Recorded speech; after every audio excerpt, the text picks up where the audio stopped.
Our Dracula is very different to the Draculas that we've seen before in other forms of literature or in movies and things like that. He's not a kind of quintessential evil guy. It's a tale about someone that doing good ends up being evil. It's not black and white, it's very much shades of grey.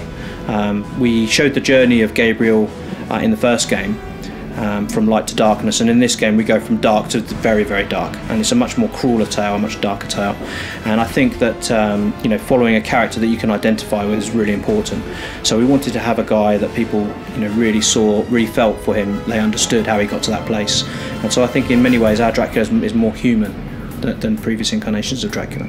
Dracula's motivations are to end his immortal life. That's the main thing that's driving him in the game. He's been alive for a long time. He's tired of living. He wants to, to end this and to move on. Don't misunderstand me. He's an evil guy.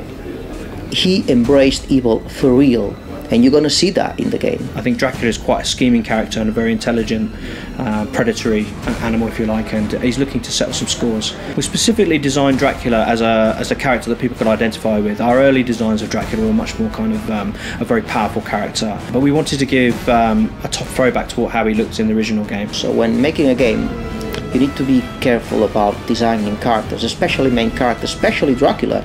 You have to think that it's the first time in Castlevania history that you play with Dracula. Also with Dracula having new weapons and new abilities, we wanted to give him a much kind of more athletic way of moving. His animations have changed quite a lot.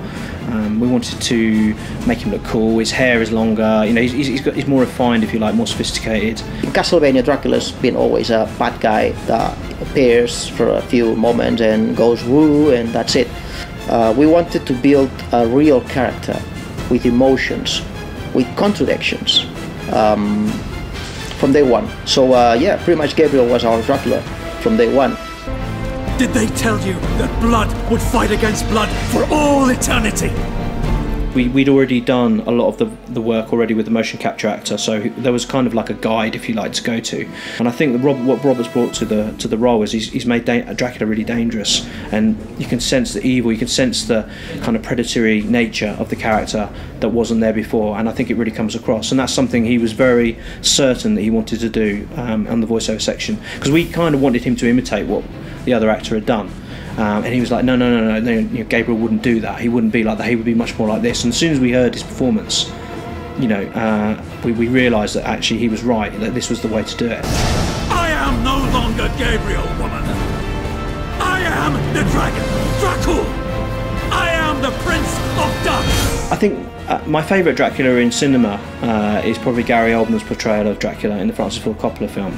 It changes quite a lot between, a real person with emotions. He loves, Winona Ryder's character, and the love between them is quite, very powerful. But also, he's kind of this nasty, he's this monster, and we see that really clearly. And I really think his portrayal was probably the best Dracula I've ever seen. I also loved the previous one, especially Nosferatu, the old, very, very old movie.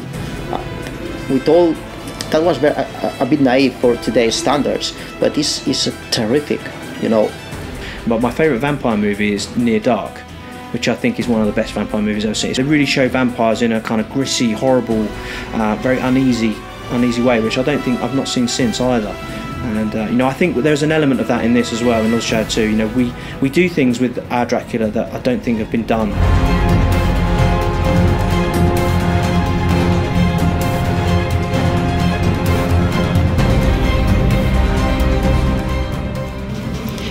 So I hope that's given you a deeper insight into our Dracula from Castlevania Lords of Shadow 2. If there's anything else you'd like to know, please send in your questions to the Twitter account address displayed on the screen, and I will answer them on behalf of Dave in a response video coming up soon.